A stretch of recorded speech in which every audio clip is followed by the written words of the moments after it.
Fala motorista, tudo bem com vocês? O tema de hoje é teste do bafômetro. Vamos dirimir todas as dúvidas sobre o tema. Vamos falar de previsão legal, consequências administrativas, consequências criminais. Quando tem essas consequências criminais? Contraprova, processo administrativo. Então é surra de conteúdo, pessoal. Fique por aí, se inscreva no canal, curta e compartilhe com aquele amigo que gosta de beber e dirigir. Vamos começar? O teste do bafômetro tem sua previsão legal na Lei 11.705 de 2008 e também no nosso CTB no artigo 165 e no artigo 165A, sendo que 165 é dirigir sob a influência de álcool ou substância psicoativa e 165A é recusar-se a realizar o teste do bafômetro. Na verdade, o termo técnico é teste do etilômetro, que é o equipamento utilizado pelo agente de trânsito para aferir se o condutor consumiu ou não álcool e dirigiu. Quantas consequências temos administrativas e criminais? Aí cabe aquela pergunta: se o guarda me convidar a realizar o teste do bafômetro, eu sou obrigado? Pessoal, a resposta é não. Ninguém é obrigado a produzir prova contra si. Agora saiba que ao se recusar a realizar o teste, vai responder administrativamente igual a quem realizou e deu acima da margem de erro, que é 0,04 mg de álcool por litro de ar alveolar. Administrativamente, se responde multa gravíssima vezes 10, totalizando R$ 2.934,70. Abertura no processo de suspensão de sua carteira por 12 meses. Se não tiver ninguém apto para retirar o veículo, que é o que é apto, com o mesmo tipo de habilitação do veículo e que não tenha bebido, seu veículo será guinchado, será levado ao pátio do órgão responsável. E tem alguns guardas que fazem a retenção da habilitação. Não é obrigatório, mas devido a ter a CNH digital, ou seja, ele retém sua carteira, mas você tem a CNH digital e continua dirigindo. Então tem muitos guardas que nem procedem com relação à retenção da carteira. A parte criminal, quem é que responde? Aquele que fizer o exame e der acima de 0,34 mg de litro de álcool por litro de ar alveolar. Esse responde criminalmente. Será conduzido à delegacia, será arbitrada a fiança. E também responde aquele que, apesar de se recusar, estiver visivelmente embriagado. Olhos vermelhos, o hálito de álcool, dicção problemática, não consegue concatenar as ideias, falando trocado, cambaleando, ou seja, esses tipos de características o guarda pode fazer prova através de filmagem, fotografia e testemunha. Vamos lá, a parte criminal, como é que se responde?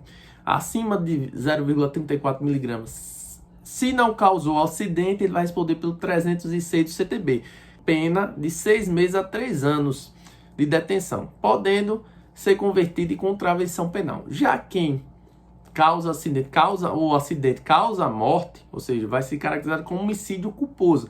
Ele vai responder pelo artigo 302, parágrafo 3º do CTB. E aí tem pena de reclusão de 5 a 8 anos, ou seja, é muito mais grave, né? Tá cometendo homicídio, tá bom? Vou abrir aqui um parênteses para falar da contraprova. Contraprova é o direito do motorista de realizar o segundo teste, ou seja, se ele fizer o primeiro teste e der positivo, ele pode, após 15 minutos, na verdade o guarda também deve orientar ele, que após 15 minutos ele realize esse teste novamente. Ele faz uma ingestão de água, aguarda esse período, depois faz o teste. Caso dê positivo, o que eu oriento? Caso o motorista tenha ciência que não tenha consumido álcool, ou tenha consumido álcool há mais de 12 horas e não tenha sido em grande quantidade, ele faça a contraprova por exame de sangue. Ele saia daquela blitz, dirija-se a uma clínica, um hospital de sua confiança e realize o exame de sangue. Se não puder naquele momento, for de madrugada, faça logo quando puder. Por quê? Se você judicializar uma ação e o exame de sangue der negativo para o consumo de álcool e o teste de etilômetro der positivo, muitos juízes entendem que a prova maior é do exame de sangue, ou seja, o exame de sangue tem uma valia maior do que o teste de etilômetro. Então, ele, para título judicial, você conseguiria anular a lavratura desse auto de infração. Já quanto ao processo administrativo, a questão é: ao ser lavrado o auto de infração por recusa ao teste do bafômetro ou dirigir sob a influência de álcool, independente de ser 165 ou 165A, minha carteira já está automaticamente suspensa? A resposta é não.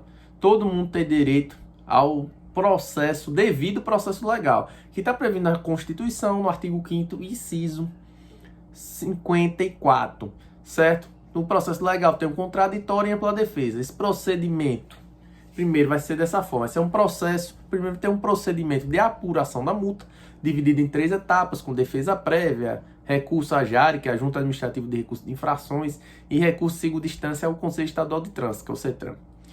Após ser apurado esse procedimento de apuração da multa, caso você tenha apresentado defesa e recurso seja indeferido, você tenha perdido, ou você não tenha apresentado nenhum tipo de recurso, o órgão responsável pela carteira, no caso o DETRAN, ele tem que abrir o processo de suspensão. Nesse processo de suspensão, você também vai ter direito ao contraditório e ampla defesa, ou seja, o órgão tem que lhe intimar, lhe notificar que você apresente defesa. Caso você não apresente, o processo vai transcorrer em habeas, que a gente chama em branco, e vai ser, ao final dele, imputada a pena, ou seja, o órgão só pode imputar essa pena de suspensão ao final de todo esse trâmite, entendeu? São 3 etapas, caso você faça direito, são 3 etapas da multa. Se você não fizer direito, são apenas 2. E mais 3 etapas do processo de suspensão, que são as mesmas da multa, que é a defesa prévia, recurso à JARE e recurso ao CETRAN. Se você fizer direito, caso você não faça direito, só tem as 2 primeiras etapas. Então, faça uso da defesa, verifique se o auto de infração tem algum erro, verifique o artigo 280, 281 do CTB, veja se tem alguma inconsistência, alguma irregularidade que possa levar à anulação da infração e, por consequência, do processo de suspensão. Lembrando que o processo de suspensão é uma consequência da multa. Se não tiver multa, não tem processo de suspensão. Se você não tiver apto a fazer esse tipo de análise, procure alguém de sua confiança, algum advogado, algum especialista da área que faça esse tipo de análise para você e faça o procedimento administrativo, judicial, enfim. Pessoal, por hoje é só. Se você gostou do conteúdo, curta, compartilhe, se inscreva no nosso canal no YouTube, tá começando aí. Se você puder dar essa força, eu agradeço, tá bom? Valeu, aquele abraço e até a próxima.